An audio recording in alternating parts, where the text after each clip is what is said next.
Munculnya mata uang BRICS, bukti Amerika Serikat sering menjadikan dolar sebagai alat politik. BRICS merujuk pada singkatan dari Brazil, Rusia, India, Tiongkok, dan Afrika Selatan. Belakangan negara-negara ini menyatakan bersepakat menetapkan mata uang bersama yang kemudian diberi nama seperti nama organisasi negara ini, yakni BRICS. Kumpulan negara ini mencakup 42% populasi dunia dan sekitar 30% luas wilayah bumi. Dari segi ekonomi, negara-negara BRICS memiliki porsi yang cukup besar dalam ekonomi global. Pada tahun 2020, total GDP dari kelima negara ini mencapai sekitar 23 triliun dolar Amerika Serikat atau sekitar 29% dari total GDP dunia. Tiongkok sebagai negara terbesar di dalam kelompok BRICS memiliki porsi terbesar, yaitu sekitar 70% dari total GDP BRICS. Namun negara-negara lain seperti Brazil dan India juga memiliki kontribusi yang signifikan dengan porsi masing-masing sekitar 5% dan 3%. Dalam hal politik, negara-negara BRICS juga memiliki pengaruh yang semakin meningkat di tingkat global. Hal ini dapat dilihat dari semakin seringnya negara-negara BRICS berpartisipasi dalam forum-forum internasional seperti G20, Dewan Keamanan PBB, dan WTO. Di samping itu, BRICS juga memiliki forum sendiri, yaitu BRICS Leaders Summit, yang diadakan setiap tahun untuk membahas isu-isu yang berkaitan dengan ekonomi, politik, dan keamanan. Munculnya wacana mata uang bersama BRICS sebagai respon menghadapi dominasi Amerika Serikat didorong oleh keinginan negara-negara BRICS untuk mengurangi ketergantungan mereka terhadap dolar Amerika Serikat sebagai mata uang standar dunia. Selain itu, sanksi ekonomi yang sering dilakukan oleh Amerika Serikat kepada negara-negara lain menggunakan kekuatan dolar Amerika Serikat sebagai alat tekanan juga menjadi salah satu faktor penting dalam mendorong wacana ini.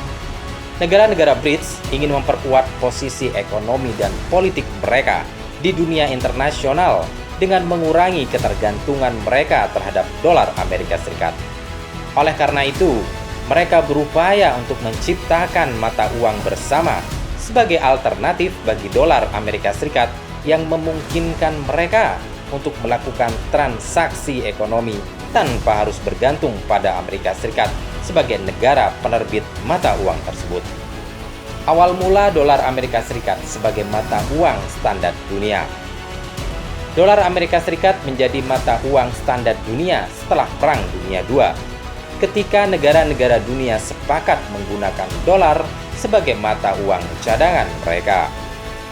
Hal ini didasarkan pada perjanjian Bretton Woods pada tahun 1944 yang menetapkan bahwa nilai tukar dolar diikat dengan emas dan negara-negara dapat menukarkan dolar mereka dengan emas pada nilai tetap.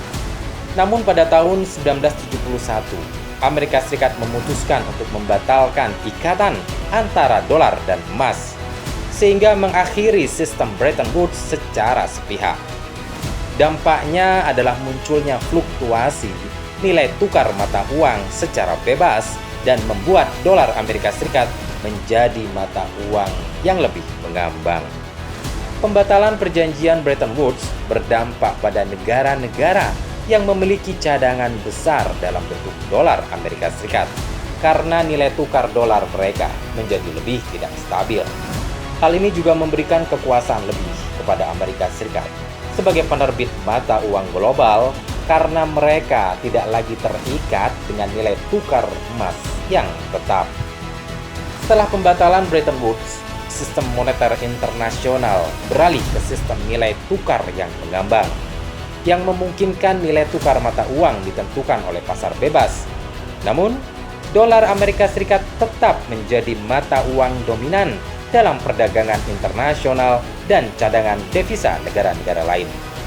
Dolar Amerika Serikat tetap menjadi mata uang standar internasional hingga sekarang karena stabilitas ekonomi dan politik Amerika Serikat, ukuran pasar keuangan Amerika Serikat yang besar, dan peran Amerika Serikat sebagai kekuatan politik dan militer global. Hal ini membuat dolar Amerika Serikat menjadi mata uang yang paling banyak digunakan dalam transaksi internasional, perdagangan, dan investasi di seluruh dunia. Dolar Amerika Serikat sebagai alat politik Amerika Serikat. Salah satu contoh penggunaan dolar Amerika Serikat sebagai alat politik oleh Amerika Serikat adalah dengan memberikan sanksi ekonomi kepada negara lain. Sanksi tersebut dapat mempengaruhi kemampuan negara yang dikenai sanksi untuk melakukan transaksi keuangan internasional dan melakukan perdagangan dengan negara lain, terutama jika transaksi tersebut melibatkan dolar Amerika Serikat. Pada tahun 2018, Amerika Serikat keluar dari perjanjian nuklir dengan Iran dan memberlakukan sanksi ekonomi yang keras terhadap Iran, termasuk melarang bank-bank asing untuk beroperasi di pasar keuangan Amerika Serikat dan membatasi akses Iran ke sistem pembayaran internasional yang menggunakan dolar Amerika Serikat. Dampak dari sanksi ini adalah Iran kesulitan untuk melakukan transaksi keuangan internasional dengan negara-negara lain, terutama dalam hal mengimpor barang-barang penting seperti bahan bakar, obat-obatan, dan makanan. Selain itu, pembatasan ini juga menyebabkan Iran kesulitan untuk memperoleh dolar Amerika Serikat yang diperlukan untuk membayar utang internasional dan keperluan lainnya. Sanksi ini juga mempengaruhi nilai tukar rial Iran yang mengalami penurunan drastis terhadap dolar Amerika Serikat dan mata uang lainnya. Hal ini berdampak pada inflasi yang tinggi dan membuat kehidupan menjadi lebih sulit bagi rakyat Iran. Meskipun beberapa negara seperti Rusia dan Tiongkok masih melakukan perdagangan dengan Iran melalui mata uang lain, namun sanksi Amerika Serikat tetap memberikan dampak signifikan bagi perekonomian Iran. Secara teknis, Amerika Serikat dapat memberikan sanksi ekonomi dengan berbagai cara. Salah satunya adalah melalui pembatasan akses ke sistem keuangan internasional.